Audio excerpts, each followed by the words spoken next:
কোরবানির পশুর হাটকে কেন্দ্র করে কোনো ধরনের চাঁদাবাজি হলে কঠোর ব্যবস্থা নেওয়ার কথা জানিয়েছেন স্থানীয় সরকার প্রতিমন্ত্রী মীর শাহে আলম।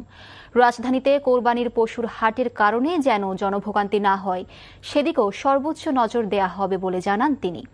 রাজধানীর গাবতলী পশুর হাট পরিদর্শন শেষে এসব কথা বলেন প্রতিমন্ত্রী। বলেন, অনুমোদিত স্থান ছাড়া কোথাও হাট বসানো হবে না। হাটের কারণে যানজট নিরসনে আইনশৃঙ্খলা বাহিনী কাজ করবে। ঈদ যাত্রা আনন্দময় করতেও কাজ চলছে বলে জানিয়েছেন স্থানীয় সরকার প্রতিমন্ত্রী। এ সময় গাবতলী পশুর হাটের আশপাশের সড়ক যোগাযোগ ব্যবস্থা পরিদর্শন করেন প্রতিমন্ত্রী ও ডিএনসিসি।